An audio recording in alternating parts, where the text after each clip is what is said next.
Hello అందరూ, ఈరోజైతే బీరకాయ పెసరపప్పు కర్రీ ఎలా చేయాలో చూపిస్తాను. చాలా ఈజీ. నేనైతే ఒక 2 ఉల్లిపాయలు, ఒక మునక్కాయ, ఒక 6 కిలో బీరకాయలు, కొబ్బరికూర ఒక సగం ముక్క, ఇంకా పెసరపప్పు ఒక పావు గంట ముందు నానబెట్టి తీసుకున్నాను.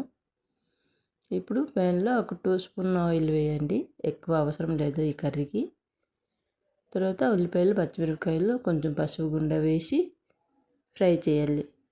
కొంచెం ఫ్రై అయిన తర్వాత మునక్కాయ, బీరకాయ, పెసరపప్పు అన్నీ వేసేసి కలపాలి. ఈ కర్రీ అయితే చాలా బాగుంటుంది. తక్కువ ఆయిల్, మసాలా ఏం పడదు.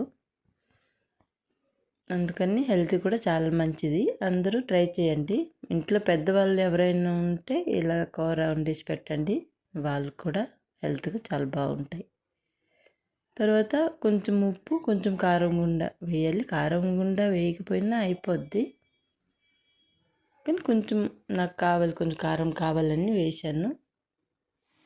అవన్నీ కలిపిన తర్వాత కొంచెం మసాలా గుండ వేయాలి. అల్లం వెల్లుల్లి పేస్ట్ ఏటి పడదు ఈ కర్రీలో. తర్వాత కొంచెం ఒక హాఫ్ గ్లాస్ వాటర్ వేసి కలపాలి. కలిపేసి ఒక 10 నిమిషాలు స్లో ఫ్లేమ్లోనే ఉడకపెట్టేస్తే సరిపోద్ది. కర్రీ అయితే బాగా ఉడికిపోయింది. తర్వాత కొబ్బరికూర వేసి కొంచెం బెల్లం వేయాలి. బెల్లం వేయకపోతే ఈ కర్రీ అయితే టేస్ట్ రాదు.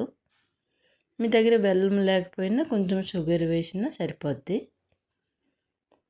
ఈ కర్రీ అయితే చాలా హెల్దీ. ఎవరైనా వెయిట్ లాస్ అవ్వాలనుకుంటే కూడా ఈ కర్రీ చేసి తినవచ్చు. మసాలా, నూనె ఏటి పట్టదు కాబట్టి. ఈ కర్రీ అందరూ ట్రై చేయండి. టేస్ట్ ఎలాగ ఉందో కామెంట్లోనే నాకు చెప్పండి. Thank you.